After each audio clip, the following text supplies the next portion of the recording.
O Fábio também foi um residente no IEAC, um residente recente, né, em 2023, e ele é professor lá da Faculdade de Letras, na minha faculdade, e tem um currículo muito interessante. Eu vou ler aqui.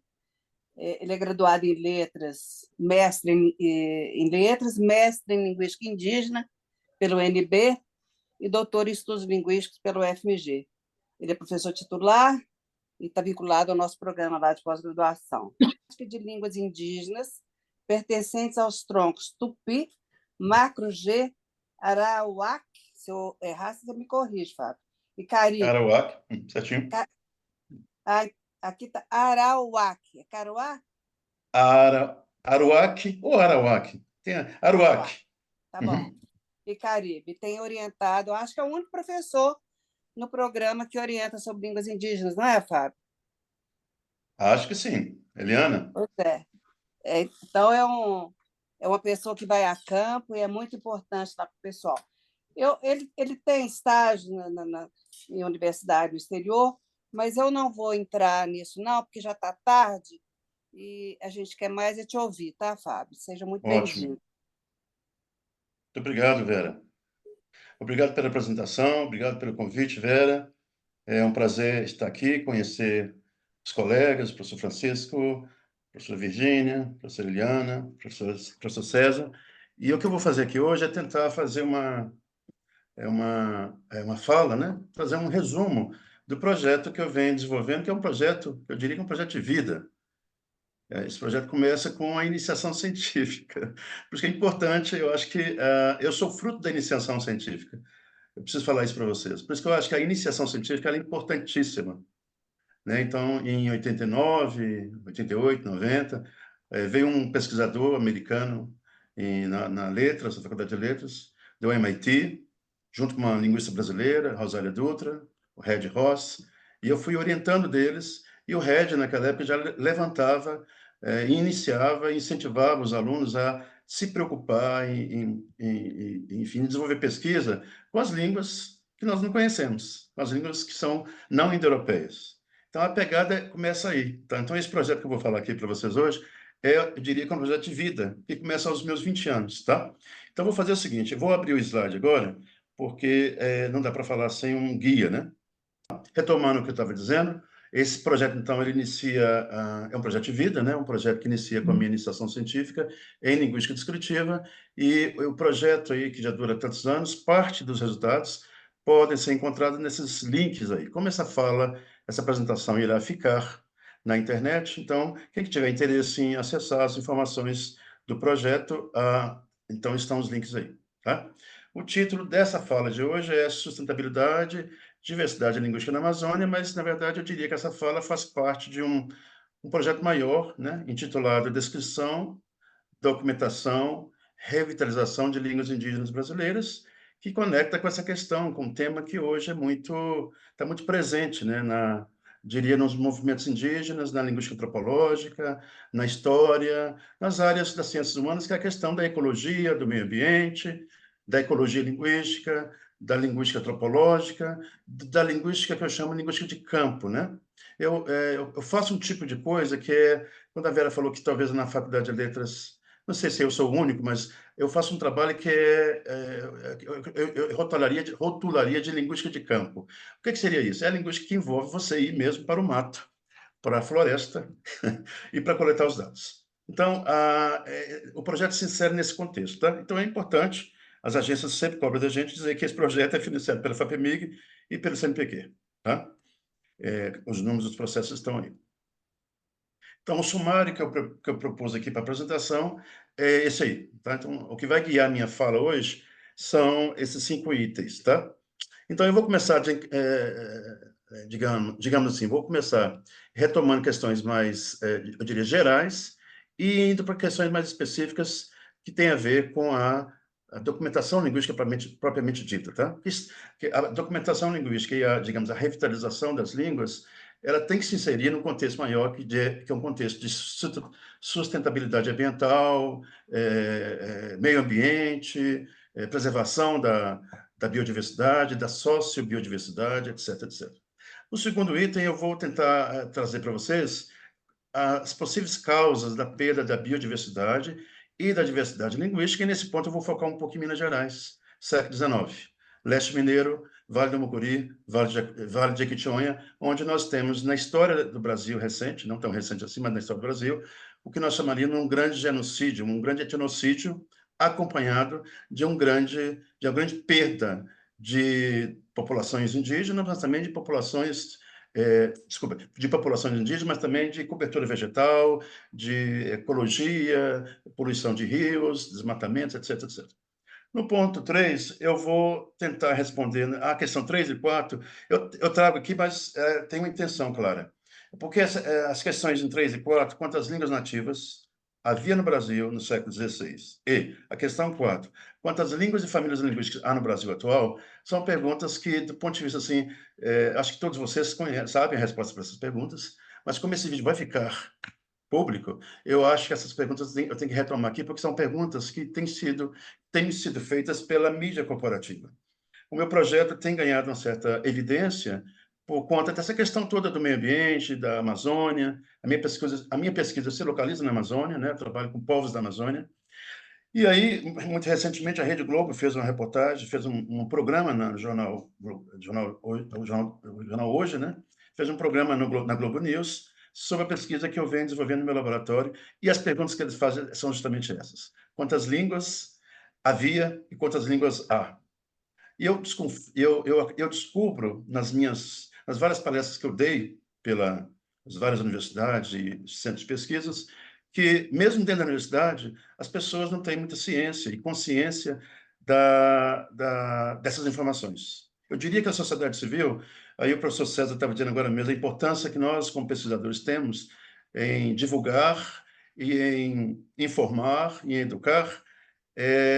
Eu acho que essas perguntas têm essas duas perguntas têm esse caráter educativo. Porque eu noto que mesmo dentro da Faculdade de Letras, os alunos iniciantes e mesmo os alunos que terminam o curso não sabem responder essas perguntas, embora elas sejam aparentemente triviais. E eu termino na sessão 5, trazendo para vocês um pouquinho da experiência concreta de campo que eu venho realizando, em particular com uma das línguas autóctones, uma das línguas minoritárias do Brasil, que é o Guajajara, que é o Tenete Rara, a língua que é a língua, né, que é falada, que é, na verdade, a língua nativa da nossa ministra do Ministério dos Povos Indígenas. A Sônia Guajajara fala o Tenete Rara. Então, eu trabalho, coincidentemente, com a língua da nossa ministra, a língua que é falada pelo grupo étnico a que pertence a nossa ministra, Sônia Guajajara. Essa pesquisa está inserida dentro de um contexto, é importante falar isso também, no contexto das décadas indígenas, no contexto da década internacional das línguas indígenas. Quer dizer, essa década foi promulgada pela Unesco em 2022, a partir a partir do movimento indígena, tá? E essa década ela foi motivada pelos povos indígenas da Amazônia, da Bolívia, que se juntaram e falaram assim: olha aqui, daqui para frente nada sobre as línguas, sobre a cultura, sobre o povo sem nós. Então existe hoje um movimento muito forte do movimento indígena no sentido de que as ações devem ter os índios como protagonistas. E é importante, então, a partir desse cenário, desse contexto, é uma preocupação do movimento indígena, mas também é a preocupação dos linguistas, dos antropólogos, dos arqueólogos, no sentido de preservar, de documentar as culturas e as línguas faladas por esses povos, né? Porque muitas estão desaparecendo. Então, vamos lá. Primeira sessão, até agora foram questões mais gerais. Vera, eu vou colocar aqui o meu tempo, esqueci de colocar um timer. Eu vou colocar 40 minutos, tá, Vera? E aí, se eu estiver muito em cima no tempo, eu aviso vocês. Tá, 40 minutos aqui. Não é isso, Vera? Tá ok. 40 minutos. Então, na primeira parte da minha fala, eu começo com esse título. Quais são os protagonistas da sustentabilidade ambiental e da diversidade linguística? Então, aí eu retomo, viu, Vera? Eu me inspiro um pouco na Vera, porque a Vera me mandou o artigo, ela está escrevendo um artigo muito interessante, viu, Vera? Eu vou ler depois com mais cuidado, eu tive que ler meio... o tempo está muito corrido, mas a Vera se inspira também, ela bebe nas ideias do Schopenhauer, e eu também né, lendo o livro dele, tem um livro recente dele que é o Floresta dos Espíritos, o Espírito da Floresta, vocês não vão conseguir ver, em que eles assumem alguns pressupostos interessantes que é importante retomar aqui. Um deles é o seguinte: segundo eles, há cerca de 400 milhões de populações autóctones que vivem em espaços florestais, como, por exemplo, na Amazônia, na bacia do Rio Congo, na Indonésia e em regiões boreais. Coincidentemente, são nessas regiões, né, é nessa região que está boa parte dos povos isolados. Então, é importante lembrar que nós ainda temos no mundo povos isolados. O que são isso? São povos que hoje estão em completo isolamento. E, portanto, esses povos são os guardiões do ecossistema. Porque eu vou dizer a vocês, eu trabalho com... Toda vez que eu entro numa terra indígena, é muito óbvio, é muito claro, é muito icônico a diferença entre o antes e o depois. Quando você entra dentro de uma terra indígena, não sei se quantos de vocês já estiveram dentro de uma terra indígena, é o lugar em que você tem a sensação de preservação ambiental. É onde você vai encontrar os rios mais puros, mais limpos, você vai encontrar ainda uma cobertura vegetal bastante homogênea, espessa, né? Então, nessas regiões aí, onde habitam cerca de 400 milhões de pessoas, é que estão os povos isolados. Os ambientalistas estimam que os seus territórios tradicionais cobrem até 80% das florestas primárias do globo, o que as torna guardiãs de parte considerável dos últimos ecossistemas florestais mundiais, ainda intactos ou em grande parte conservados. Isso aqui é uma fala do Bruce Albert de Copenhague. Ou seja, os povos da Amazônia, na Indonésia, no Congo, em regiões boreais, são os povos que vivem em regiões que ainda são bastante preservadas. E eu trago esse mapa para vocês, que é um mapa muito icônico, não sei se vocês conhecem esse mapa, é um mapa que circulou na internet, no Facebook, nas várias mídias. Eu gosto desse mapa, porque ele chama atenção para a importância da Amazônia. E antes de começar a minha fala, eu estava escutando vocês, não sei se foi o professor Francisco Barbosa, foi o professor César, disse que nós somos responsáveis, acho que foi o professor Francisco, nós somos responsáveis por 30% da produção de alimento no mundo. Não sei se eu entendi errado, professor. Interessantemente, nós também somos o povo, nós estamos numa região, nós somos um país em que temos grande parte, ou talvez 80% dos povos ainda em estado de isolamento.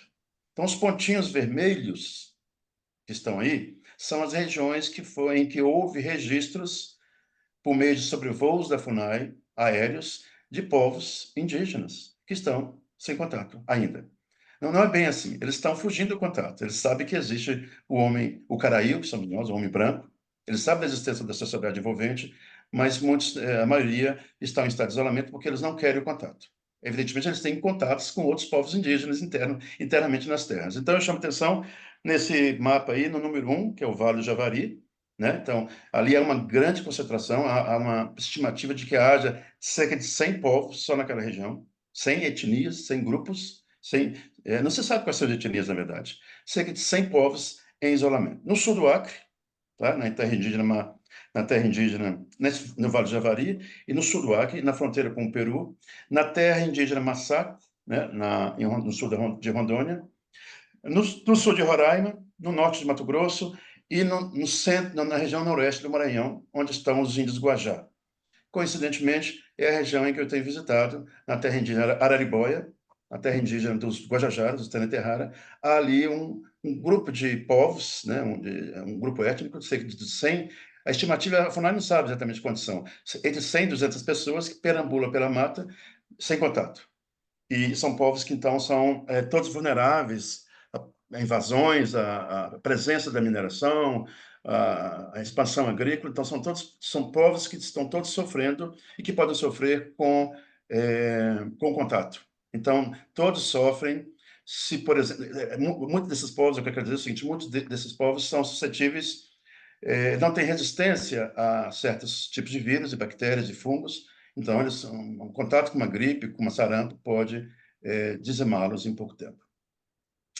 Esses espaços representam hoje cerca de 1/3 das florestas existentes e constituem, assim, focos de sociobiodiversidade, de biodiversidade e de regulação climática de importância para o planeta. Isso é fala de Bruce Albert. No caso da Amazônia, os habitantes da floresta constituem representantes da preservação do meio ambiente, da diversidade linguística e da biodiversidade, cujas vozes devem ser seriamente levadas em conta. Tá, então, estou retomando aqui a fala do Bruce Albert e do David Copenau, e eu acompanho muito, não só os dois, mas o Ailton Krenak, a própria Sônia Guajajara. É importante escutar as vozes dos índios, porque eles estão chamando atenção para nós, para a humanidade. Olha, sem a floresta, sem os rios, sem a biodiversidade, sem a diversidade linguística, o mundo vai ficar muito chato. O mundo pode entrar em extinção. Então, a metáfora do Davi Copenau, que o céu pode cair sobre a gente, é real. Então, o que está acontecendo no Rio Grande do Sul é alguma coisa parecida aqui, que eles já estão prevendo. A seca na bacia do Rio Amazonas é algo muito iminente, né? Algo que nós estamos vendo. O risco em torno de Belo Horizonte de nós termos um colapso hídrico não é um mistério. É algo que é iminente se continuarmos, digamos, complacentes à presença dessas companhias que são predatórias. Bom, a gente falando de sustentabilidade, quais são os protagonistas? Para os indígenas e nas línguas indígenas, é importante o conceito de floresta. Lá nos Tênia Terra não tem como. A língua, quando você trabalha com a língua, você vê como é que a língua é moldada a partir do conceito de floresta. A floresta é como uma entidade maior, entendeu? Como ser vivo. Que na cosmogonia dos povos ameríndios, floresta, bicho, céu, água, ser humano é tudo uma coisa só, vem de uma mesma origem. Então, o conceito de floresta é muito importante. Eu vou trazer aqui um conceito que o Davi Copenau cunhou, propôs. Eu acho que não é muito diferente do que os outros povos indígenas propõem, tá? Para eles, os Yanomami, mas eu acho que não é só para eles, tá? Eu acho que é uma visão essa visão bem ameríndia, a floresta é de Omama-A. E por isso tem um sopro de vida muito longo, que chamamos Uri-Rio-Tiá. Omama-A é um dos demiurgos que vive no panteão dos deuses, possivelmente. Ele é o criador. Então, ele tem esse sopro de vida. Se ele é atacado, vem a seca, vem a pandemia, vem o Covid, na cosmogonia dos índios, tá? Vem as doenças, vem a extinção. É a sua respiração. O sopro dos humanos, ao contrário, tá? A gente vai fazer um contraponto. O sopro dos humanos, ao contrário, é muito breve. Vivemos pouco tempo e morremos depressa. Para eles, a floresta é eterna, se não for destruída.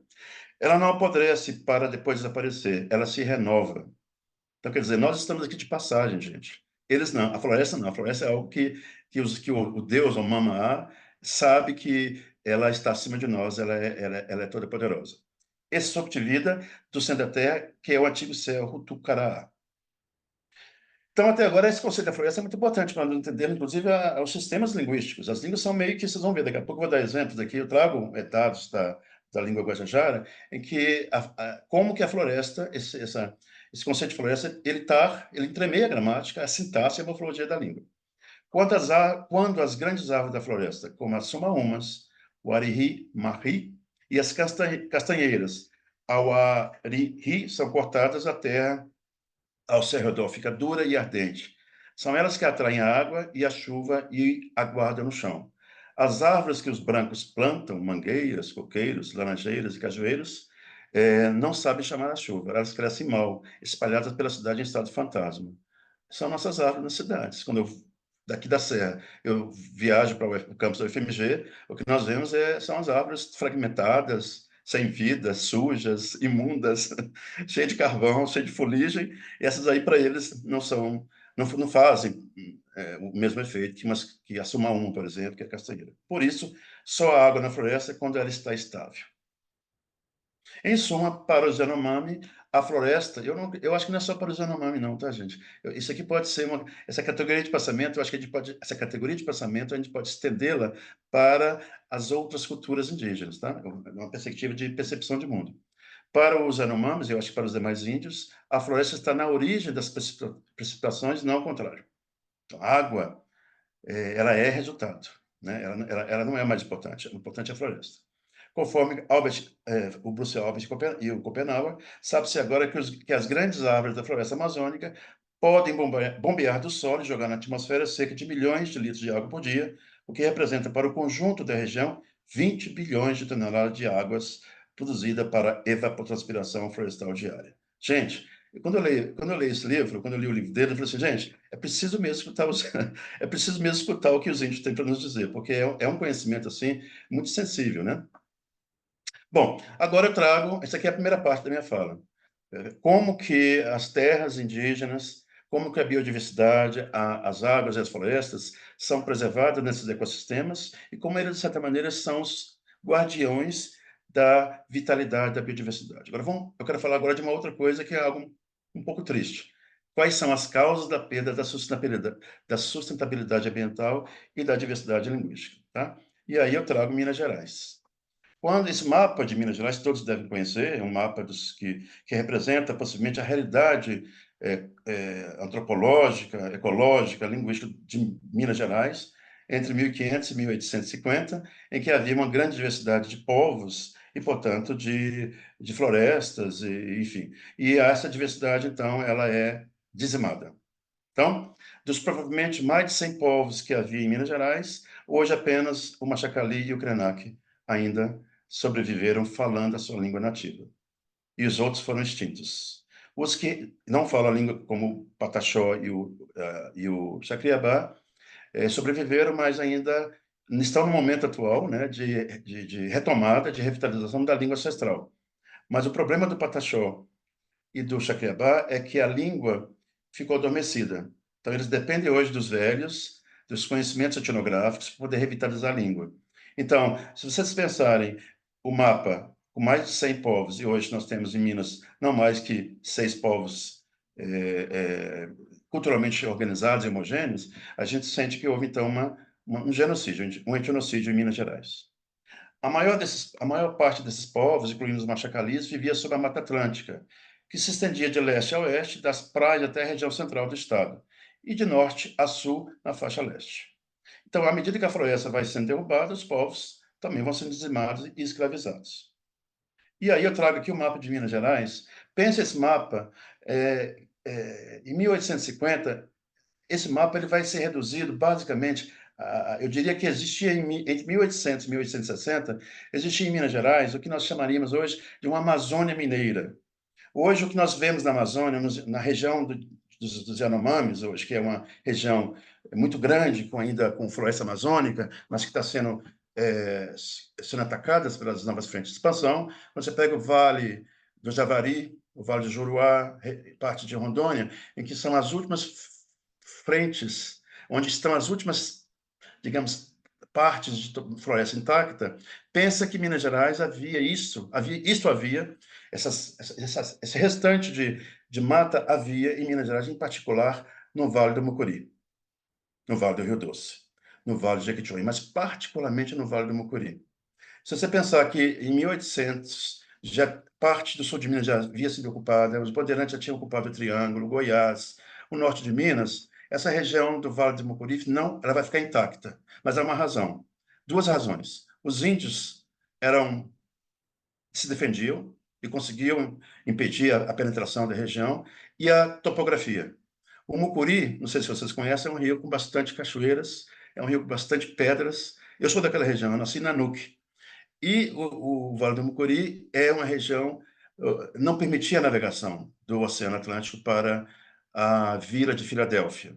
Acho que todos aqui, não sei se vocês têm essa consciência, Vila de Filadélfia foi uma experiência que depois se tornou a cidade de Teoflotone.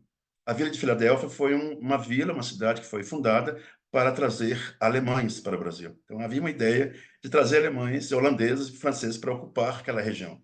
Mas essa experiência foi uma catástrofe, não tenho tempo aqui para detalhá-la. Mas o que é importante levar em consideração é que essa região, a região do Vale do Mucuri, foi uma região, a comparação que eu vou usar é essa região em 1840, 50, 60, que vale hoje ao que os Yanomamis estão sofrendo. Eu trago aqui uma breve descrição feita pela historiadora da Fafiche, aposentada, a professora Regina Horta Duarte, não sei se vocês conhecem, ela já aposentou.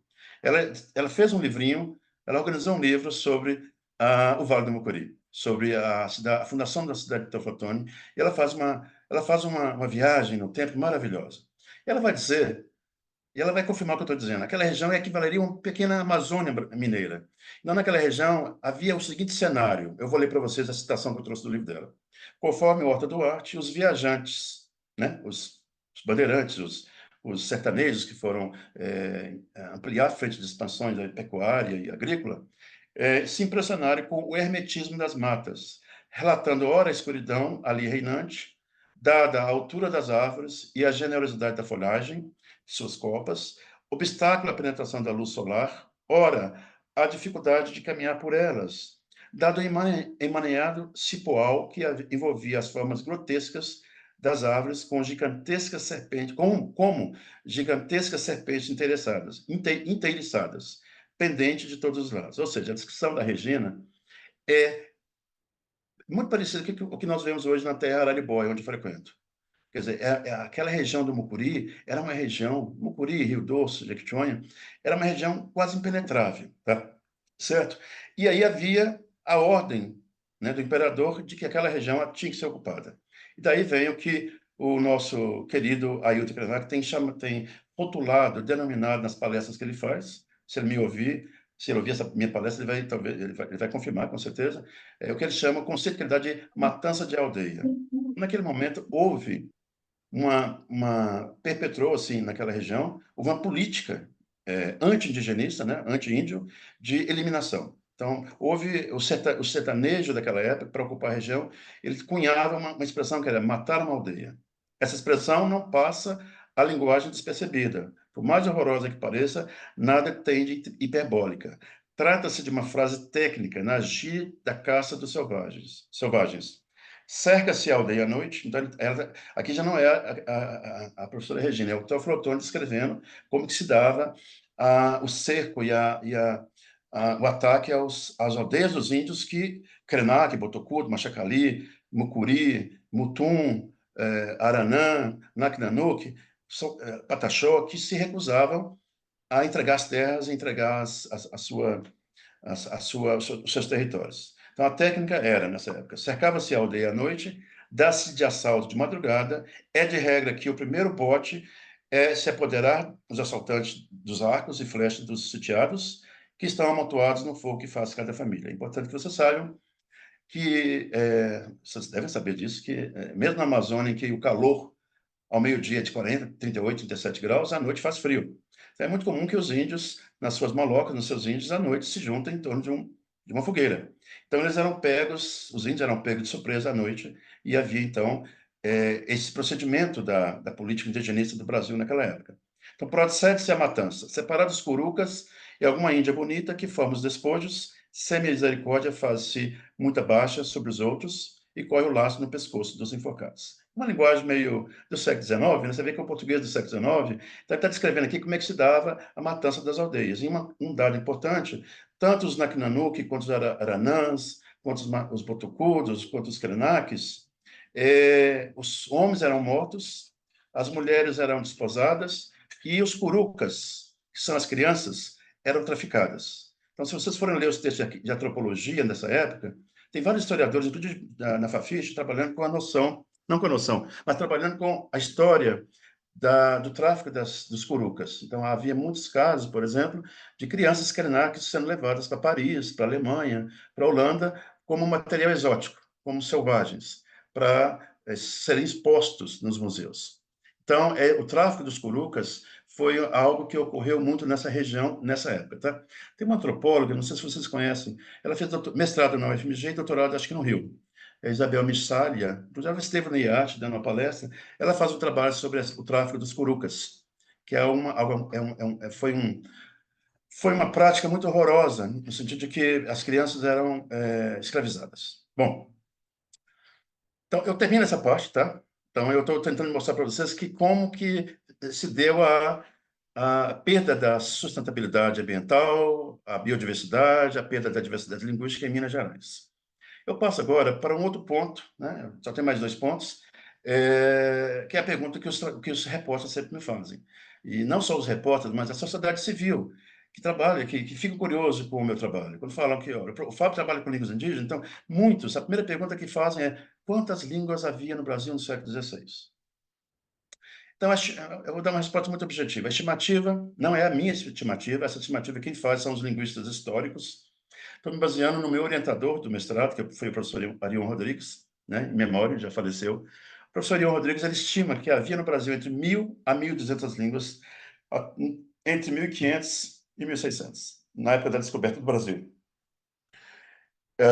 E a outra questão que é importante responder, uma pergunta que não é trivial, que eu acho que é importante trazer para a sociedade civil, é quantas línguas e famílias linguísticas há no Brasil? Tá.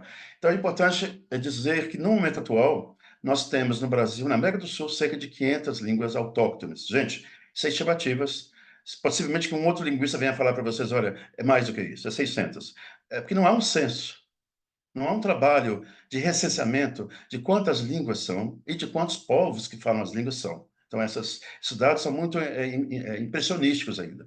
Mas o mais importante é que 80% dessas línguas estão seriamente em risco de extinção.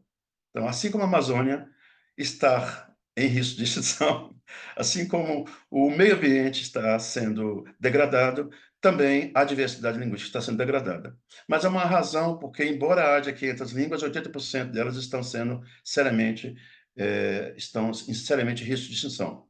A ideia é óbvia, a razão é óbvia. É porque muitas dessas línguas são faladas por povos que sofreram dizimação populacional, sofreram fragmentação territorial, perderam as terras. Então, muitos, por exemplo, tem um caso da língua do povo Akuntsu. A língua Akuntsu é falada pelo povo Akuntsu e os Akuntsus foram eliminados pelos madeireiros nas frentes de expansão em Rondônia e sobraram só 3 pessoas. Então, o Akuntsu está entre essas 500 línguas e possivelmente o Akuntsu, falado por 3 mulheres, vai ser uma língua extinta em breve. Então, a razão de ter um número muito alto de línguas em risco de extinção se deve ao fato de que essas línguas são faladas por povos que sofrem a pressão da sociedade envolvente. Então, em geral, essas línguas são faladas por menos de... Grande parte das línguas amazônicas são faladas por menos de 1.000 pessoas. Outras tantas são faladas por menos de 200 pessoas. E outras tantas são faladas por 10, 30, 20 pessoas. Então, no Brasil, no momento atual, embora haja 220 povos indígenas, há 180 línguas faladas no Brasil ainda. Gente, eu chamo a atenção que esses dados aqui, essa fonte é do professor Ion Rodrigues, né? Estou me baseando nele, que é um linguista que trabalhou com as línguas indígenas por mais de 50 anos, mas esses dados são controversos. Há linguistas que falam que são menos, 180, e o movimento indígena, o movimento encampado pelo Ailton Krenak, pela Associação Linguajar, fala que são mais de 300. Então, como não tem um trabalho de recenseamento, a gente fica refém de uma certa imprecisão dos dados. Então, portanto, dado importante, observa-se uma extinção drástica de cerca de 1.000 línguas em 500 anos. Observa-se que a extinção drástica de cerca de 100.000 línguas em 500 anos não se deu apenas durante o período colonial, mas também durante o período imperial e, em certos momentos, em certas regiões com maior intensidade, como durante a recente colonização do noroeste do Mato Grosso e de Rondônia. Eu tenho um aluno que está dando aula em Rondônia. Rondônia, quando você olha para o mapa, é um estado que parece ser pequeno, né? Não é pequeno, é um estado muito grande. E é o estado que foi e está sendo muito impactado, e os índios, os povos indígenas de Rondônia, vêm sofrendo com com essa intensidade da penetração das mineradoras, das frentes de expansão pecuária, e então Rondônia, que é um estado que tem muitos grupos étnicos, vem sofrendo, os povos de Rondônia, indígenas, vêm sofrendo com essa pressão da sociedade envolvente. Bom, são reconhecidas no Brasil cerca de 42 famílias linguísticas, né? Isso é um dado importante também.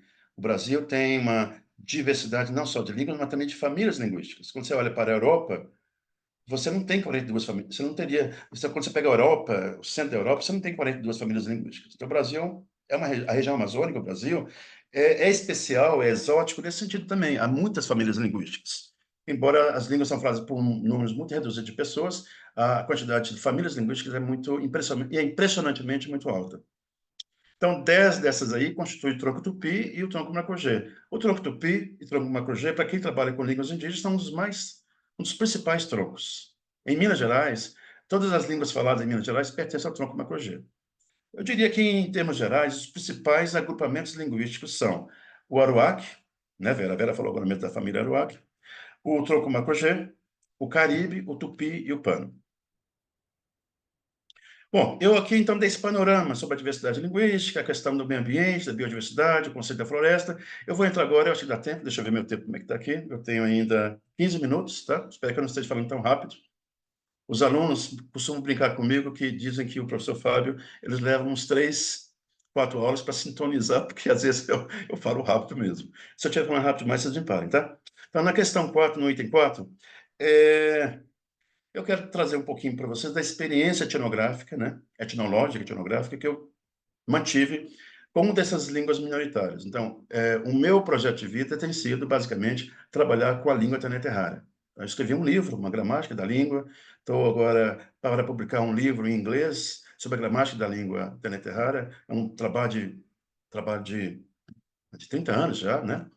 E eu vou relatar para vocês como tem sido a experiência de documentar essa língua, que também é uma língua que corre risco, tá? Não é uma língua de extinção, mas é uma língua que corre risco. É uma língua que tem uma certa vitalidade ainda. Então, esse é o título de um subprojeto, de um projeto maior, chamamos Dono do Cocar, né? Então, eu vou fazer um breve relato dessa experiência etnográfica, de documentação e de promoção da língua. Bom, o Tana-Terrara é a língua da etnia da Sônia Guajajara, né? E o Tana-Terrara é subdividido em dois subgrupos, os Guajajaras e os Tembé. Guajajara, na verdade, surge, é formada, é constituída a partir de dois lexemas, de duas palavras, o Azai e Zara. Quer dizer, o Azai é Cocá e Zara é o dono do Cocá. E é importante chamar a atenção que todos os povos indígenas produzem cocares. E essa é uma prática cultural, eles desenvolvem. Então, é muito comum chegar nas aldeias e você ver uma produção intensa de cocares.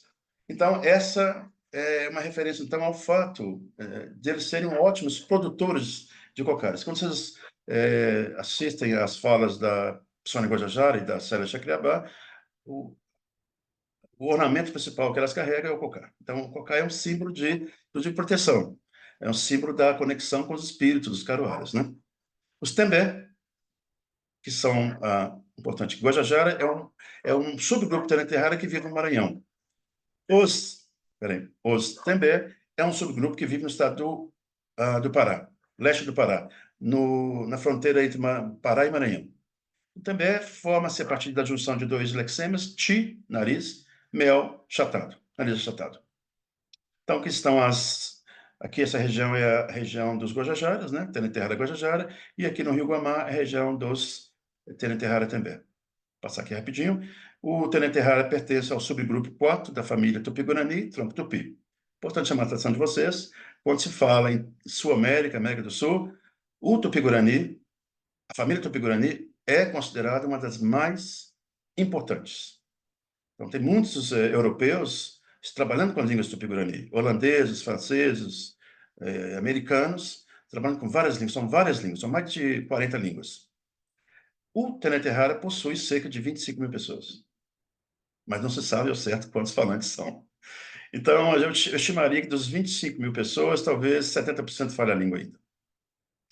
Então, vamos lá, a questão da sustentabilidade, de novo, a questão da biodiversidade, da diversidade linguística. Quais são as causas que eu notei nas minhas viagens que levaram à perda da língua guajajara? E uma das causas tem a ver com a sustentabilidade, com a geografia, com a ecologia. Vamos lá no mapa de novo, lá atrás?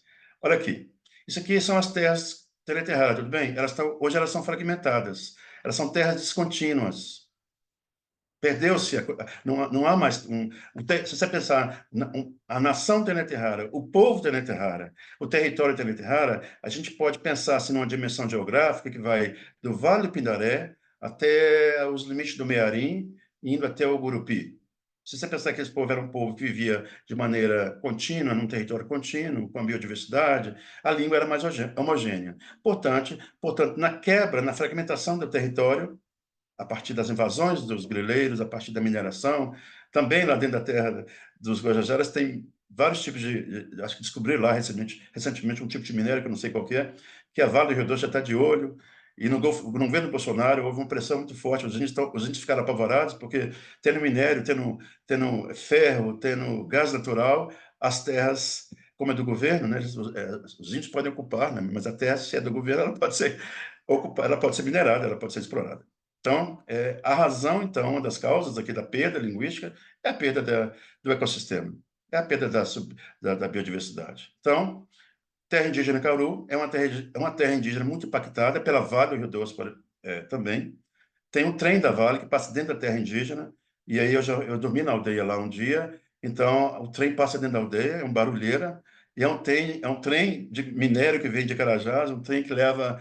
Sinceramente, gente, eu não sei se vocês já viram o trem que carrega o minério de Carajá. Ele leva, eu acho que mais de 10 minutos para atravessar a terra.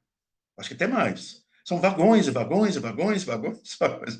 Agora vocês imaginam o impacto ambiental que isso traz na pesca, na caça, na coleta. Por exemplo, eles falam que os peixes sumiram. Claro que os peixes não gostam de barulho. As antas, os tatu, enfim, os animais que faziam parte da dieta,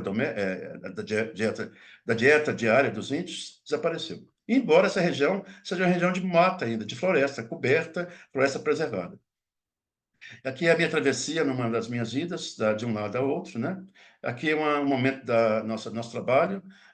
Aqui você tem uma turma em que você tem esse é o meu professor, essa outra, são os únicos falantes. Então, nessa região, por uma razão que eu acho que tem a ver com a fragmentação do ecossistema, a língua está perdendo força. Coincide com a perda da fragmentação do território. E aqui, então, momentos aí, a gente ensina eles a escrever na língua, etc, etc. E aqui nós temos um momento que o seu Antônio, que é um cacique lá, os índios têm um respeito muito grande pelos professores titulares, pelos professores sênios deles, né? O que eu acho que falta um pouco aqui no Brasil. Acho que falta, inclusive, dentro da universidade, o respeito aos sênios, né?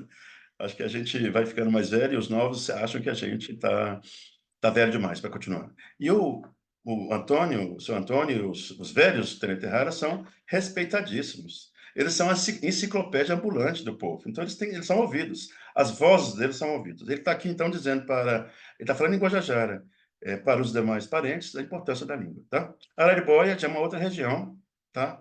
Mais ao sul, perto do Rio Zutil, perto do Rio Grajaú. Temos aqui a Cíntia, que é prima da Sônia Guajajara, e aí nós estamos num processo de revitalização, um trabalho intenso aqui. Eles são bilíngues, os índios são bilíngues, eles falam a língua, e a experiência aqui é muito interessante porque é um interesse muito grande por parte deles, mas as condições de infraestrutura no estado do Maranhão, a SEDUC do Maranhão nos dá esse tipo de infraestrutura para trabalhar. Não tem cadeira, não tem quadro, não tem onde sentar. Então a gente trabalha em pé mesmo.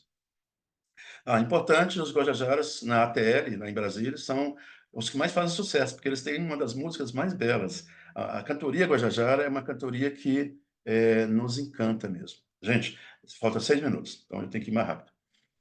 Alguns resultados desse trabalho com os Guajajaras, né, da documentação linguística, é importante esclarecer o seguinte, gente. Eu trabalho em duas frentes dentro da Faculdade de Letras. Eu trabalho dentro dessa frente mais antropológica, de revitalização, promoção, indo lá, dando curso de extensão para os índios e tentando contribuir para minimizar a perda da sustentabilidade da biodiversidade, no sentido da diversidade linguística, mas eu também trabalho com teorias mais formais da linguagem, com sintaxe, com teorias chomskyanas, que é uma outra frente. Então, a gente tem que trabalhar em várias frentes, e essa frente aqui é uma frente mais prática, eu chamo da linguística de campo. E aqui nós temos, então, vou falar para vocês o que um linguista de campo precisa fazer, né? Acho que não sei se todos sabem disso. Então, no EAT, eu acho que as pessoas ficaram muito interessadas em ver como é que se dá esse processo, porque nos cursos de letras, nós precisamos instruir os meninos, os mestrandos, os doutorandos, os ICs, para fazer o trabalho de revitalização. E não se faz trabalho de revitalização sem conhecimento da linguística básica. Precisa ter curso de fonética, acústica, fonologia, formar corpos, dar curso de morfologia, de sintaxe, semântica, pragmática. Então, a primeira coisa que você faz é o inventário fonêmico. Então, você estabelece o quadro das vogais e das consoantes.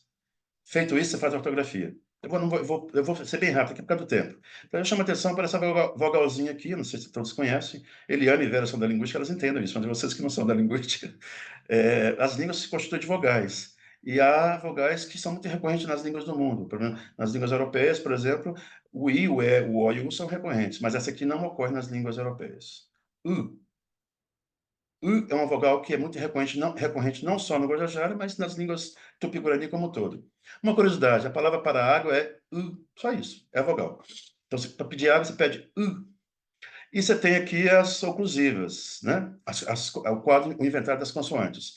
O que eu chamo a atenção do sistema consonantal dos Guajajaras é que eles não têm as oclusivas vozeadas. Não tem B, não tem D, não tem G, não tem Gua, e etc.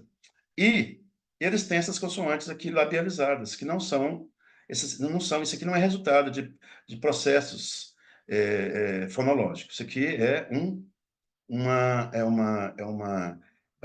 um traço que constitui o fonema, tá? Uma consoante velar labializada. E essa glotal, que é muito recorrente nas línguas, o Yanomami tem, o Guajajara tem, o Guarani tem, que é a glotal, que era produzida aqui na glote, ó.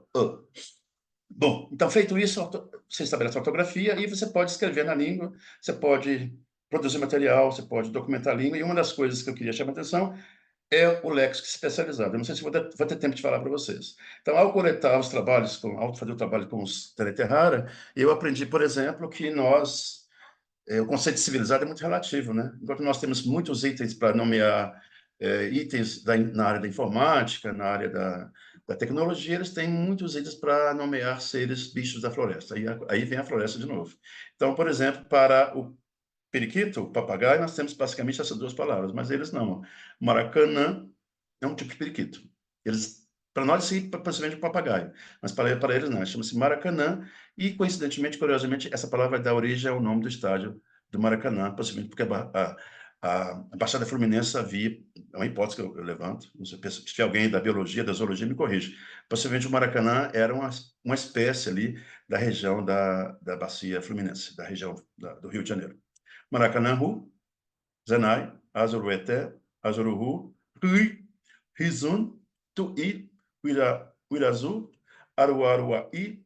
Bom, então, nós temos pelo menos 11 nomes, itens léxicos para nomear papagaios.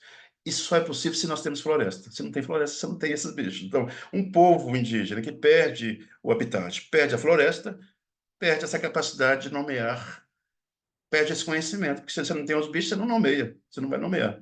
Então, pelo menos 11 eu já coletei, eu estou procurando outros, deve ter mais, não parou aí não. Bom, outra coisa, nomeação de contabilidade, a contagem, vai ter 4. Pitaí, Mocói, Nairui, Zairugatu. Eu estou muito feliz com os 4 números, possivelmente porque na base, na ancestralidade, o Omama A, esse Mitemiugo, criou, na origem da cosmologia Teleterrara, eles não eram capitalistas. Não sei, eu estou fazendo agora fazendo uma análise impressionística, possivelmente. Para que contar? Numa sociedade que é mais comunitária, né? Não sei. Então, até 4 é suficiente. Aí vocês podem me perguntar, mas como é que eles fazem agora para contar 50, 60, 50 mil, 60 mil? Eles adotam o português. Tem uma outra questão aí que é muito interessante, deixa eu ver se eu tenho tempo. Eu tenho aqui 2 minutos, então tem que ir rápido. Tem uma categoria gramatical que chama gendelect, que é muito saliente na língua. Então, eu defino gendelect como uma variedade de fala ou de estilo comunicativo, particularmente associado ao sexo do falante. Na língua deles, quando eles falam, você tem que marcar o sexo, o gênero.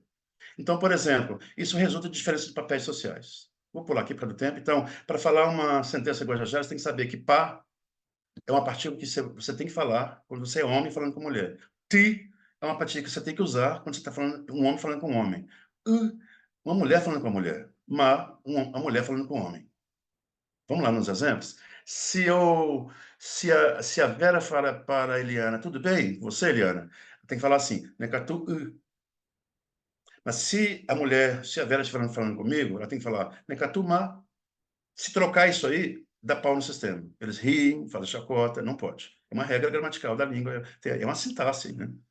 Já quando o homem fala para o homem, é tu. Então, o professor César falando comigo é Nekatu ti. Se você fala Nekatu ma para mim, eles vão rir de vocês. Então, o homem falando para a mulher, Nekatu pa. Então, isso é o que nós chamamos de gendelect, é um fenômeno gramatical que existe na língua muito saliente. E nós temos agora, para terminar, nós temos um negócio, uma coisa bacana, uma propriedade gramatical que tem nessas línguas. Aliás, é importante explicar para vocês o seguinte: a Amazônia, a América do Sul, como tem um formato de península, os povos que vieram para cá, que evidentemente vieram, a hipótese é que esses povos vieram da China, né? Da região do norte da China, da Sibéria, China, da Ásia. e que esses povos migraram, sei lá, 20 mil anos atrás para essa região, e os que chegaram na América do Sul ficaram isolados. E aqui se desenvolve uma série de fenômenos linguísticos. Interessante que forma a diversidade linguística no mundo e que vai desenvolver, a gramática dessas línguas vai desenvolver nessa região fenômenos que só existem aqui. Então, vou mostrar para vocês um fenômeno que é muito saliente nas línguas amazônicas, que não é muito recorrente em outras línguas do mundo, por causa desse isolamento. Então, a expressão do tempo e da posse. Quando vocês estudam uma língua românica, francês, italiano, português, ou quando você estuda inglês, a primeira informação que tem é você tem que conjugar o verbo em tempo e modo, não é isso? Então, a marca de tempo está no verbo. Isso é o que nós conhecemos, não é? Não. Em Tupi-Guarani, em Guajajara, a marca do tempo não está no verbo, está no nome. Uma outra coisa que acontece no Tenente Rara, que é um fenômeno que eu consideraria raro, raríssimo, é que a divisão dos nomes não se dá como no português, no inglês, no francês. Se você pegar as línguas românicas, a divisão dos nomes está em classes temáticas. Nomes de temem A, temem O, temem E e os atemáticos. Ou gênero, masculino, feminino, neutro. Essa seria a organização dos nomes em português. Mas no Guajajara, não. A organização dos nomes se dá por meio de uma noção que é de posse. Então, os nomes se dividem em 3 tipos. Existe uma divisão tripartite. Os nomes alienavelmente possuíveis, os nomes inalienavelmente possuíveis e os nomes que não são possuíveis. Então, é uma noção tanto abstrata, não sei se vocês estão entendendo. Então, vamos lá, vou explicar para vocês. Nomes alienavelmente possuíveis são, por exemplo, o porquinho que você cria no quintal, o banco, a sua casa que você pode doar, a rede. Mas tem os nomes que são inalienavelmente possuíveis. O meu nariz, a boca, o bigode, o cabelo, a orelha, o coração e a sua esposa. Você não pode doar para alguém. Isso é cultural também, o piolho, nos Guajajaras, o piolho que insere dentro da sua cabeça, do seu corpo, ele também é considerado um item que pertence à classe dos nomes inalienavelmente possuídos. E há uma terceira classe de nomes, que são os nomes não possuíveis, que o Caruara Maior, do panteão divino dos Guajajaras, disse o seguinte: há certas entidades da natureza que ninguém vai possuir, faz parte do bem comum, o céu, a estrela, o mar, a mata. E aí, tem um negócio interessante, que além dessa divisão, dessa questão semântica, os nomes possuíveis, só eles podem flexionar para tempo. Então, a palavra roça, que pode ser possuível, eu posso falar recó, minha roça, ela recebe marca de tempo. Então, có, o zero marca a presença do estado atual da roça, o coquer é a roça que já foi, e o corama é a roça que vai ser. Topói, que é vestido, né, que é um item que você pode doar, indica um nome de posse alienável, você pode ter topói, topói-quer, topói-rama. Então, o quer marca o que foi vestido, topói-rama marca o que vai ser vestido. Provavelmente o vestido está sendo feito. Já com os de posse inalienável, como bigode, você pode falar zamutal, zamutal-quer, zamutal-rama. Então, o que eu quero chamar a atenção aqui é o seguinte, não sei se você está entendendo, tem uma questão, essa aqui entrando numa questão mais técnica da linguística. Então, eu queria dizer para vocês o seguinte, são os nomes que flexionam para tempo, e não os verbos nessa língua. Mais um exemplo. Heremiricó, Heremiricó quer, em 12, Heremiricó ram, já minha futura esposa, minha noiva. E aí você tem, eles categorizam assim esses itens, que são possuíveis, alienavelmente. Já os itens que pertencem ao mundo, que não são possuíveis, você não pode marcar essa categoria deítica, o que é antes e o que é depois. Então, Corari, Sol. Não tem Corari quer. O Sol sempre foi Sol do momento que ele foi criado pelos demiurgos. Corairam, Corahiram, não vai ter um futuro sol. Zuí, Aham, faz parte da floresta. Iwak, o céu. Você não pode marcar esses itens com posse. Enfim, gente, isso aí eu estou trazendo para vocês assim, o que a gente aprende com essas línguas e a importância que essas línguas têm para as categorias de pensamento, para as teorias linguísticas, para a antropologia, e como, eu estou terminando, e como que esses conhecimentos são importantes serem documentados, e uma vez que esses conhecimentos são perdidos, uma vez que uma língua indígena amazônica desaparece esses conhecimentos, que para mim, linguista, são cruciais para entender o mundo, para entender as teorias, para entender, inclusive, o que é linguística, o que é linguagem humana. Uma vez que essas línguas desaparecem, perde, então, esses conhecimentos. Aí eu retomo aqui a proposta do Rodrigues, que diz o seguinte: A natureza insular da América do Sul deve ter tido como consequência que várias línguas indígenas do Brasil, assim como em outras partes da América do Sul, apresentem fenômenos originais em relação ao que é conhecido nos demais continentes. Estou dizendo para vocês o seguinte: além da botânica e da zoologia, que descobre cada dia descobre um elemento novo, uma planta nova, um inseto novo, na linguística também nós descobrimos línguas que têm fenômenos que são novos, raros, raríssimos. Este parece ser o caso da flexão de tempo, que ocorre nos nomes e não nos verbos, em Interete Rara, situação distinta da que se observa nas línguas europeias mais conhecidas. Terminando aqui. All languages are intimately interlinked with the culture of their speakers, and all languages and culture represent a specific expression of human thought and social organization. Therefore, with every language which becomes extinct, priceless intellectual values will be lost forever. Ok, Vera, me inspirei muito em você aqui nesse momento, porque a Vera menciona no artigo dela que cada língua indígena que desaparece são conhecimentos filosóficos, categorias de pensamento, linguísticos, antropológicos que desaparecem. Gente, conclusão. Qual é o papel do Estado? Agora, eu acho importante falar de Estado, de governança, de sustentabilidade. Qual é o papel do Estado na preservação da diversidade linguística e da biodiversidade? Vou concluindo, tá? Para mim, a primeira coisa que o Estado tem que fazer, eu acho que a linguística antropológica, os arqueólogos, os antropólogos, a sociedade científica, tem que contribuir para evitar crimes bárbaros contra os defensores dos direitos humanos, direitos indígenas, humanos, indígenas, especialmente os povos isolados. Porque eu chamo a atenção de vocês, nós estamos na academia, na universidade, e a gente aqui não para pensar. Os povos estão sendo dizimados. Os isolados vão, se eles entrarem em contato com as frentes de expansão, eles podem ser dizimados. Então, os que defendem o direito de existência desses povos têm que ser respeitados. Aí eu faço menção aqui ao assassinato do Dom Philip, né, no Vale do Javari, e do Bruno, que inclusive é casado, né, foi casado com uma filha de uma das professoras da Faculdade de Letras. Então, o papel do Estado é promover e valorizar a documentação das línguas autóctones, e isso passa, então, pelo dever da universidade, vem lutando na letras, com muito esforço, com muita dificuldade, para que a universidade, os cursos de letras, ensinam cursos de linguística indígena. Nós precisamos de formar gente para trabalhar com essas línguas. E, muitas vezes, o foco nessa faculdade de letras a perspectiva é sempre eurocêntrica. É o ensino do francês, do espanhol, inglês, alemão. Ensinar essas línguas são importantes, mas ensinar as línguas autóctones também é muito importante. Respeitar as demarcações de terras indígenas, o que, por sua vez, contribui com a preservação das florestas e a sustentabilidade da biodiversidade. Não contingenciamento dos recursos financeiros que visa a pesquisa com as línguas indígenas. Gente, aí, Eliana, não sei se eu devo falar isso, mas vamos lá. A gente ganha um edital universal de R$ 70 mil para fazer esse trabalho, que é um trabalho que envolve muito dinheiro, enquanto que um linguista americano vem ao Brasil, não ganha do governo brasileiro, mas ganha do governo americano 2 milhões.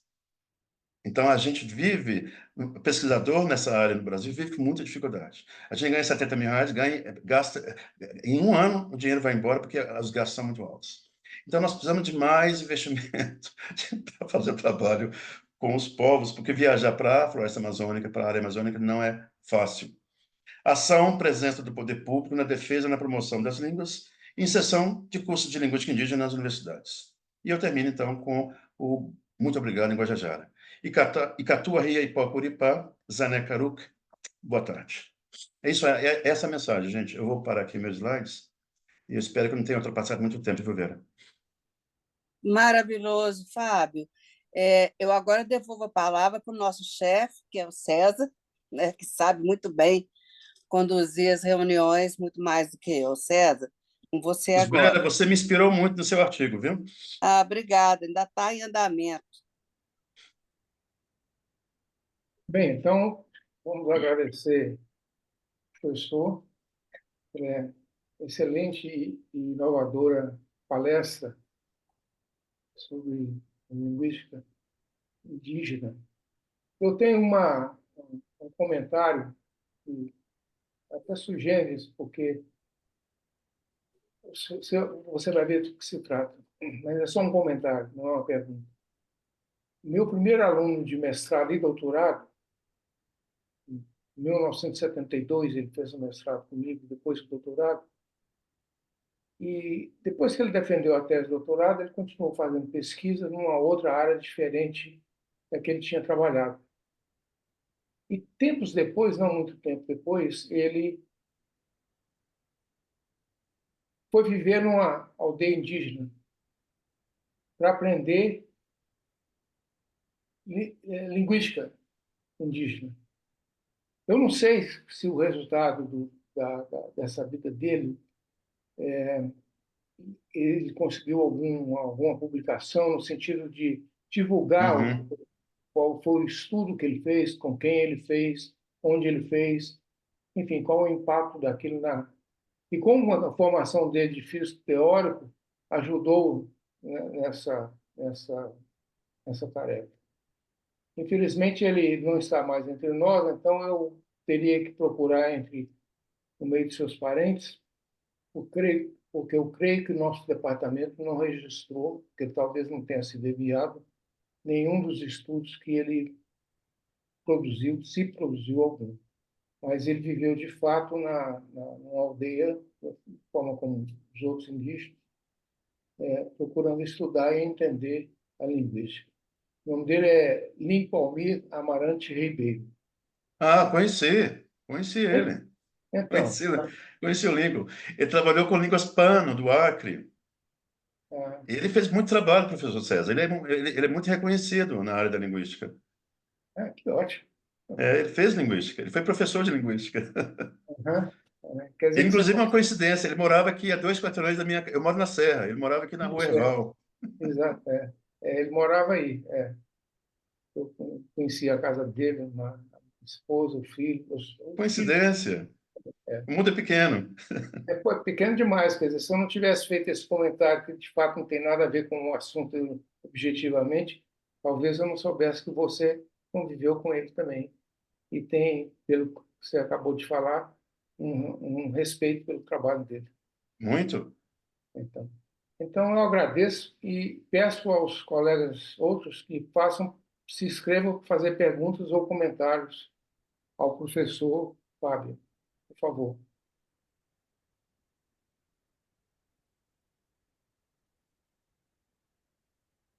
Eu, Santos? eu podia, eu tenho Ah, duas sim. curiosidades. Bom, uma, pelo que o Fábio falou, dá para entender um pouco melhor a dificuldade de alguns grupos indígenas, pelo menos, de entender a posse de coisas tipo floresta, né? Porque faz parte de uma categoria impossuível, né? Uma coisa assim. Impossuível. Então, fica. Quer dizer, está embutido na própria modo de pensar deles e de falar, né? Essa ideia e essa dificuldade, né? É interessante isso que você falou. E a outra coisa, uma curiosidade, não tem tanto a ver, a nossa língua geral, né? O Nhengatu, como é que ela pertencia a qual grupo aí? E se perdeu, como é que ficou essa questão da língua geral? Professor, a primeira pergunta é sobre a posse. Interessante. Essa questão é muito saliente mesmo, do ponto de vista assim da cosmogonia. Vamos pensar o seguinte: eu escrevi eu organizei, na verdade, eu não escrevi, eu organizei um livro de narrativas Tênia Terrara, está publicado, ainda não está na internet, na rede, eu falo assim, nas redes sociais, no Google, que eu falo, ainda não pus lá ainda, mas ele está em papel e tem uma série de narrativas míticas que eu coletei com os Tênia Terrara, e nas narrativas, eu vou falar disso para responder a sua pergunta. Nas narrativas, fica claro por que o sol, o fogo, o céu, o mar, a água, não podem ser possuídas, porque foram criadas pelo Maíra. O Maíra é um dos caras. É o seguinte: na cosmogonia, no panteão dos deuses Teneterrara, e não é só no Teneterrara, é da cultura tupi-guarani, eles entendem que existe uma quantidade de deuses, de seres espirituais, que são responsáveis por fazer certas coisas. Alguns são mais poderosos, eles são especializados. Por exemplo, tem o que nós chamamos de Curupira, o Kaizar, que é o deus da mata. A mãe d'água A Iemanjá, né, a mãe d'água, não é Iemanjá, mas lá tem o nome de Iara. Iara é a dona da água. E o Maíra é o dono da criação das origens de coisas, das categorias mais fundamentais para o povo Guajajara. Por exemplo, a mata e o céu. Vou pegar esses dois exemplos. Então, quando se cria o sol, a luz, o Maíra fala assim, isso aqui vai ser para o universo, vai ser para os Terra. O sol é para iluminar os Terra. Não é de uma pessoa, é do coletivo. Então faz sentido, do ponto de vista da cosmogonia, da origem do universo, eles não poderem possuir. E se você pensar também na nossa cultura, ninguém possui o sol, né? Meu sol. Não existe essa relação. Mas tá, eu acho que, tentando te responder, eu acho que tem a ver com a questão mitológica mesmo. Então, essa categoria, para você ver como é que a questão da cultura e a gramática estão intricadas. Quer dizer, sol, água, floresta, são categorias que uma ilha vai criar para a sociedade. Você não vai... Ninguém vai ter tomar posse daquilo. Tanto é que quando, numa das narrativas, professor, há uma narração, uma narrativa, um mito, que os Tereterrara vão em grupo para a mata, caçar. E eles caçam quase todas as capivaras da mata. Aí o Kaizar, que é o dono da mata, que é esse deus, diz o seguinte: tá bom, vocês feriram uma regra importante. Capivara vocês não podem levar tudo. Ele vai e mata, joga um feitiço muito forte sobre esse Guajajara e mata o Guajajara. Por quê? Porque tem, possivelmente, as capivaras não podem ser possuídas assim, dessa maneira. Então, a posse é algo muito saliente. Então, essa é a primeira questão. A segunda questão é do Nhangatu, da língua geral. Eu tinha, no meu slide, feito minhas apresentações, o tempo é curto, mas eu tinha preparado um slide sobre a língua geral. Então, vou tentar ser muito breve por causa do tempo. O Nhangatu, a língua geral, tem que lembrar o seguinte: tem várias línguas gerais, né? Tem pelo menos duas línguas gerais. A paulista, falada em São Vicente, em São Paulo, essa desaparece no final do século XVII, XVIII, 1700 alguma coisa. Some, que é a língua geral paulista, que vai influenciar muito o falar o dialeto paulista. E tem a língua geral amazônica, que é o Nhangatu. É bom lembrar que Nhangatu é formado de dois lexemas, tá? Nhen, que é fala, Gatu, que é boa. Então, fala boa. Que em Guajajara, Zen é falar, conversar. Catu é bom, então conversar bem. Então, o Nhangatu, professor, na verdade, uma língua... É o Tupinambá. É o Tupinambá, que é aprendido pelos jesuítas, pelos missionários. Então, ela vai ser uma língua que vai ser aprendida pelos portugueses, pelos colonos, porque aí se torna língua franca. E aí era levada para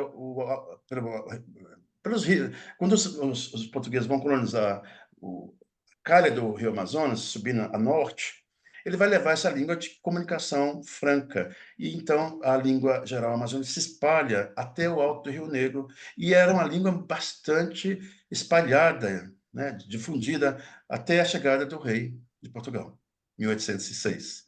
Quando chega o rei aqui no Brasil, ele fala assim: não, nós temos que estar, é o português que tem que se tornar a língua oficial.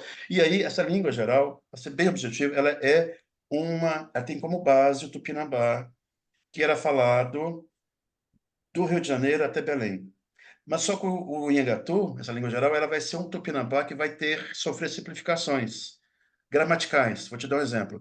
O Tupinambá clássico, falado naquela época, era sujeito, objeto, verbo, ordem SOV. O Tupinambá, o Nhangatu, vai mudar essa ordem para SVO por causa do português. Então, tentando explicar a você, então, a razão do surgimento do Nhangatu também deve ser o fato de que, quando os portugueses chegaram no Brasil, o Tupinambá era a língua mais falada na costa do Brasil. Ela era falada de Belém até Rio de Janeiro. E os portugueses ficaram impressionados com isso. Como? Como que um povo tão homogêneo, como que esse povo, do norte a sul, fala uma língua só? Então, aí os arqueólogos propõem que o Tupinambá, os povos Tupinambá e a língua falada no litoral era muito idêntica de norte a sul, porque possivelmente os Tupinambás eram guerreiros. Eles ocuparam o litoral, expulsaram os que estavam lá e ocuparam o litoral. Bom, daí surge o Nhangatu, e hoje o Nhangatu ele está residual. Eliana pode me corrigir se eu estiver errado. É uma língua falada ainda no alto do Rio Negro, tá? Lá no São Gabriel da Cachoeira é uma das línguas daquela região, é a língua franca. O alto da São Gabriel da Cachoeira é a região mais multilingüe do mundo. E as pessoas brasileiras não param para pensar nisso. Em São Gabriel da Cachoeira, se aprende até 10 línguas. E o Nhangatu, a língua geral, é uma dessas línguas. Ponto. Não, eu não estou muito tempo de vocês. Obrigado. Alguém mais quer fazer uma pergunta, comentário? Ah, Virgínia, por favor.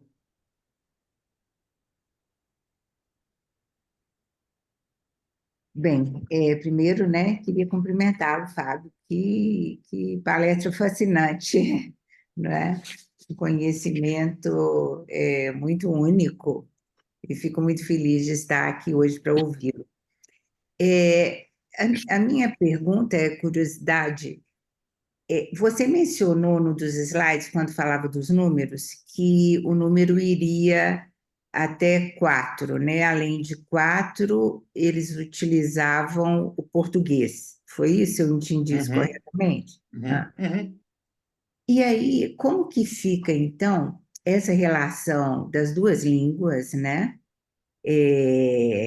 Todos falam as duas línguas, e como essa questão de compatibilizar as culturas também, né? Porque, como você também destacou, né? A língua traz a sua cultura. Então, os povos, como que eles circulam nessas duas línguas e também nas culturas? É uma questão muito, muito interessante, Virginia. Eu não sei se eu tenho uma resposta para a sua pergunta, não, tá? O que é importante salientar é o seguinte, que é uma pergunta muito, na verdade, eu acho que é uma pergunta de pesquisa, sabia? É uma pesquisa, talvez, para um aluno meu pesquisar e tentar encontrar alguns resultados sobre o tema. Mas eu tenho, assim, ó, vamos lá. Tem que pensar o seguinte, na ancestralidade, vamos pensar os Teneterrara em 1700. Eles estavam ali no Vale do Pindaré. Não tinha contato com o português. Então, a economia de troca, a economia mais básica, a lógica dos povos mais isolados você trabalha 5 horas por dia, você plantou, colheu arroz e caçou, o resto descansa, curte a vida, enfim, vive a vida bem. Então, você não precisa de preocupar com tanta parafernália capitalista. Eu acho que essa é a minha explicação, assim, um pouco mais, enfim, uma explicação mais cultural. Mas agora, o que aconteceu? Os Teneterrara, inclusive, é um povo muito resiliente, né? São 200 anos ou mais de contato, estão lá vivos ainda, não morreram, não foram extintos, mas houve contato interétnico, forçado. Então, eles hoje vão para o supermercado, vão para o EPA, vão para a universidade, e eles precisam eles aprendem português. E aí tem o que nós chamamos de bilinguismo, o contato de língua. E aí eles têm que fazer Veja o Davi Copenau falando português, veja um falante Guajajara falando português. Eles vão ter que sair do sistema linguístico deles e entrar no nosso sistema linguístico. Aí eles aprendem a matemática do homem branco. Eles têm que aprender a contar, até números infinitos. E às vezes aprendem. Então, acho que eu responderia dessa maneira. Eles mantêm o sistema tradicional, mas aprendem a contar como nós. Então, aí nós temos uma situação de bilinguismo, de contato interétnico, e quando você é forçado ao contato interétnico, você tem que aprender na lógica do outro. Então, os índios são forçados a pensar na nossa lógica. Para terminar, e tem uma questão muito complexa entre eles, que aí os velhos começam a falar assim, não, nós temos que traduzir 100, nós temos que traduzir 200, nós temos que traduzir 2000, nós temos que inventar o número 80. Então, hoje, numa das oficinas que eu dei, eu não trouxe aqui por causa de tempo. Eu fiz uma oficina com eles, professora Virginia, para inventar os números acima de 4 em português. Então, eles estão elaborando um sistema numérico para criar nomeações para esses itens, porque os velhos dizem o seguinte, não, é muita interferência do homem branco na nossa cultura. Nós temos que criar o número 5, 6, 7, 8, 9, 10, 11, 12, 13, 14. Aí, fechou aí. É mais ou menos por aí a coisa, tá? Alguém mais quer fazer? Santuza, por favor. É uma pergunta bem prática, bem pragmática, que eu estou fascinada com essa apresentação e eu me pergunto, talvez, né, a própria Vera e o Fábio, muito obrigada pela oportunidade, como que isso é difundido entre o aluno de graduação de letras? Eu não sei qual é o currículo do pessoal da Letras. Até tentei entrar aqui rapidinho para olhar. Mas eu sei que tem inglês, francês, latim, né, grego. Existe alguma coisa no currículo do nosso jovem de graduação para aprender isso que o Fábio nos contou aqui agora? Professor Santos, você está levantando uma questão muito sensível. Uma questão muito sensível. E eu não vou fugir dessa questão, não. Eu vou falar de maneira muito simples e direta. Eu sofro há 30 anos na Universidade dos Homens Brancos, na Universidade Brasileira. Nós temos no Brasil uma diversidade linguística, possivelmente com os isolados, deve ser mais de 200 línguas, pode aumentar o número de línguas. Pouco documentadas, não descritas, em risco de extinção, com povos sofrendo genocídio, e os linguistas brasileiros são complacentes a isso. E nós temos um problema que quem vem pesquisar as línguas amazônicas são os franceses, os holandeses, os ingleses, os canadenses e os americanos. Então, a Amazônia está cheia de pesquisadores estrangeiros trabalhando com as línguas. Eu não sou contra os pesquisadores estrangeiros, eles são bem-vindos, que a ciência tem... Nós temos que ter parcerias com os estrangeiros, tem tecnologia. Mas a linguística brasileira está a dever nessa área. A expressão clara disso é que eu estou num curso de letras, eu não estou na linguística teórica, eu estou na linguística, eu estou no departamento de língua portuguesa, eu não posso ministrar introdução à linguística indígena no curso de letras. Aí você me pergunta, como é que você faz, professor Fábio? Eu faço mágica. Eu faço mágica. Eu tenho que ensinar os meninos fonologia, fonética, morfologia, sintaxe, é o que eu posso fazer. Semântica pragmática, eu não dou conta. Então, meu trabalho é braçal, diário. Se você olhar o meu currículo, eu tenho mais de 40 orientandos nessa área, sozinho. Então, esse depoimento eu preciso dizer a você, e é uma coisa que eu fico muito ressentido, porque a universidade não abre espaço para a criação de departamentos de línguas ameríndias. Não é só na UFMG, é no Brasil. A USP não tem um departamento de línguas ameríndias, a Unicamp não tem um departamento de línguas ameríndias. Nenhuma universidade tem um departamento de línguas ameríndias. Era para ter. Então, respondendo a sua pergunta, carece de incentivo, de fomento, mas carece também de formação. Não, primeiro, carece de profissional. Professores como eu que têm interesse em trabalhar com as línguas amazônicas. Língua. Não é política linguística nem educação linguística indígena, isso é outra coisa. Isso pode ser feito nos cursos de educação de ciência política. A gente precisa de linguistas de campo. E, professora, nós não temos professores para formar os meninos e nós não temos formação de linguistas para trabalhar com as línguas. Presta atenção, professor. São 200 línguas. Falta linguistas. Eu passei agora na terra indígena Araribóia e passei dentro de uma terra indígena dos Gavião Picobier, dos Crincati. Os Crincati não tem nem a fonologia feita. Não tem ninguém trabalhando com eles. Os índios estão dizendo assim, por favor, mande alunos seus para trabalhar conosco. Não existe. Então, eu estou tentando te responder qual é a realidade dos estudos nessa área no Brasil. Então, eu daqui a pouco me aposento, acaba.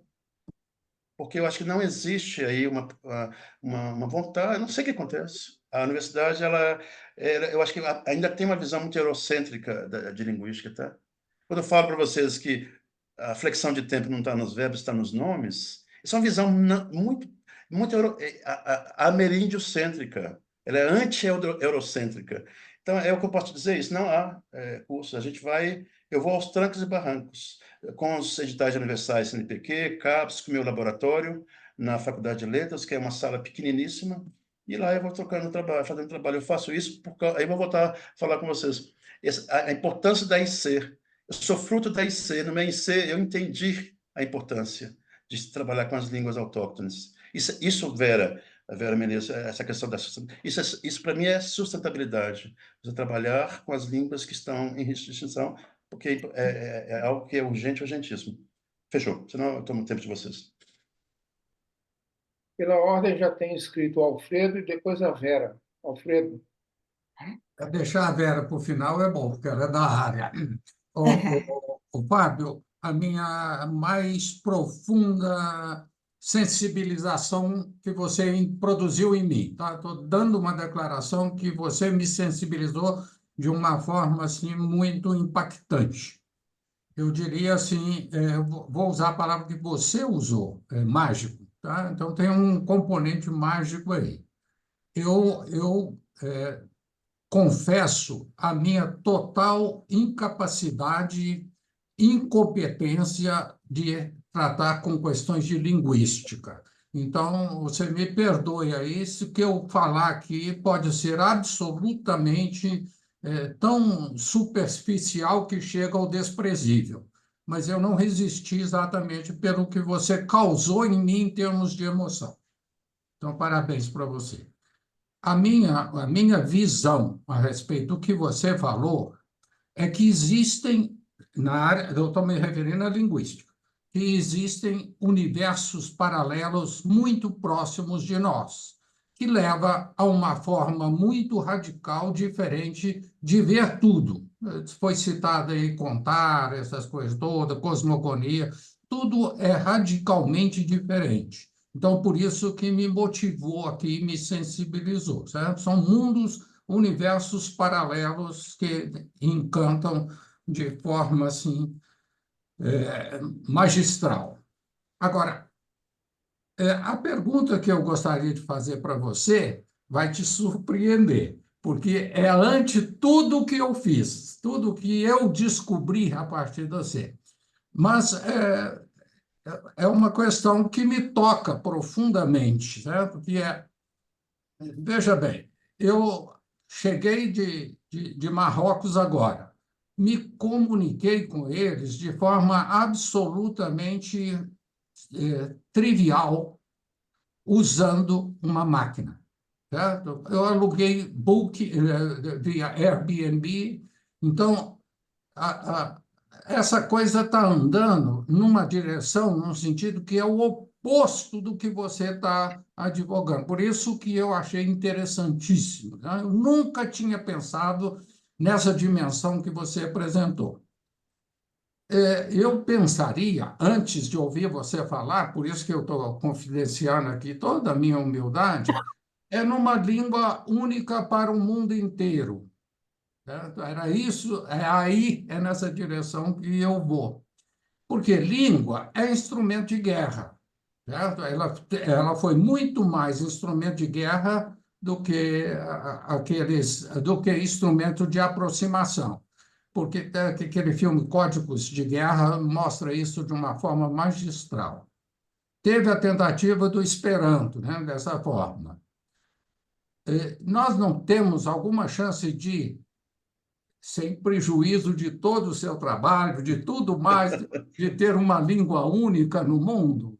Como é que você vê essa questão? Não seria um negócio assim mais integrador? Porque se a gente, eu morei na Suíça, cada vale é um dialeto diferente. Tantas coisas que você citou aí. Então, eu pensaria assim, e no polo oposto, o que está acontecendo no seu olhar? Professor, eu acho que não. Eu acho que viva a diversidade linguística, viva o multilinguismo, viva a diversidade linguística, porque é o seguinte, eu vou te contar, falar inclusive fora do Brasil. As línguas francas, bom, primeira coisa, eu acho que já tem uma língua aí, já tem uma língua, ou duas pelo menos, que são as línguas majoritárias. É o chinês e o inglês. O chinês eu não sei se vai alcançar os 3 bilhões de falantes, como o inglês. Se eu não me engano, o inglês já está com mais de 1 bilhão de falantes. Não sei, eu tenho que conferir. Esses são dados que eu não estou falando com imprecisão. Mas o inglês, você tem, é uma língua de comunicação mundial. Eu já viajei para vários lugares do mundo, eu só falo inglês e português. Em lugares que não, a língua franca, a língua nacional não é inglês. Você se comunica com inglês. Então, eu acho que já tem uma língua. Vera trabalha com inglês, ela sabe disso. A Liana também. O inglês é a língua digamos assim, essa língua aí, eu acho. Mas Agora, ela é mais colonial do que qualquer outra coisa. sim, sim. Você está dizendo uma língua que é espontânea, que o planeta todo vai falar como una? Ah, não acredito nisso não, professor. Não acredito nisso não. A não ser que a perda da diversidade Você veio linguística falar chega. de tanto universo paralelo, de tanta beleza. Entendi agora a sua colocação. Eu não acredito que isso vai acontecer. Eu acho que nós vamos conseguir impedir o desaparecimento das línguas do mundo. Eu acho que tá, porque o que eu acho é o seguinte: quando você tem línguas francas ou línguas, entendi a sua colocação. Mas deixa eu só fazer um parênteses. O que influencia a perda da diversidade, o que influencia o desaparecimento das línguas, são as benditas línguas francas. Vou dar um exemplo da África. Swahili é uma língua franca na África Austral. Tanzânia, Zâmbia, Moçambique, o Swahili é a língua falada naquela região. E aí na África também tem línguas desaparecendo. Então você tem assim, olha que não é uma língua europeia, é uma língua africana majoritária, que é falada que ela é ensinada e falada por um grande número de pessoas em vilas e cidades, e que tem línguas locais. Então, essa língua franca, ela está contribuindo para o desaparecimento das línguas. O Guajajara, no Maranhão, é uma língua franca em relação ao gavião picobi. O gavião é falado por 100 pessoas. O Guajajara é falado por mais de 20 mil pessoas. E o Guajajara acaba influenciando, permitindo que talvez o gavião venha sofrer, porque há muito casamento de Guajajara com gavião e o Guajajara acaba sendo aprendido pelos gaviões. Mas vamos com calma. Eu entendi essa questão, mas em relação à sua questão, professor, eu não acredito que vai acontecer isso, de uma língua consensual, não. Você vê que há muito nacionalismo. Os espanhóis têm orgulho de ser espanhóis, de falar o espanhol. Nós temos orgulho de falar português, nós não vamos... Enfim, se eu entendi bem a sua pergunta, eu acho que...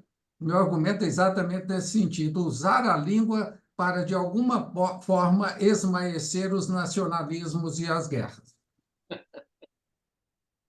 Você pega o caso da Espanha, os catalães odeiam os espanhóis, no sentido assim que o catalão é uma língua de cultura e os catalães se orgulham disso. Os bascos, eles têm orgulho. Você vai lá no Vale do Alto Amazonas, os tucanos têm orgulho da língua deles, não vão aprender o Baniwa. Então... Vamos, Vera, por favor.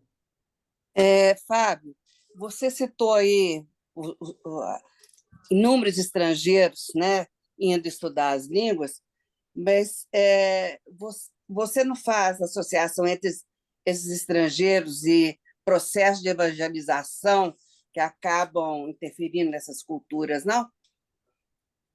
Então, Vera, a situação é complexa com os estrangeiros, tá? Eu acho que eu tenho um parceiro com a Universidade da Geórgia, eu tenho uma parceria com a Universidade da Geórgia, a Pilar Chamorro, da universidade de lá, ela está trabalhando comigo nesse projeto. É uma parceira maravilhosa e ela contribui. Tem outros linguistas estrangeiros que estão ajudando. A gente tem que ter ajuda dos estrangeiros, porque eles têm tecnologia, eles têm equipamentos, eles têm conhecimentos em várias áreas. A parceria é muito importante. A professora Eliana Mello trouxe um pesquisador da Dinamarca. Essa parceria é importante. Eu só fico preocupado com o seguinte, Vera, eu sou um pouco nacionalista, tá? Eu acho que os protagonistas deveriam ser os índios, no trabalho de descrição e documentação, no trabalho de descrição e documentação da língua deles. Eu acho que os brasileiros deveriam estar protagonizando esse trabalho, esse empreendimento, que seria contribuir para um conhecimento mais acurado dessas línguas. Isso é uma coisa. Um dicionário que seria o Nhengatu, ou língua franca. Existe isso, eu realmente gostaria de ter, para poder entender alguns nomes que a gente tem aí. Existe. E se tiver, professor. você coloca, então, a referência, por favor?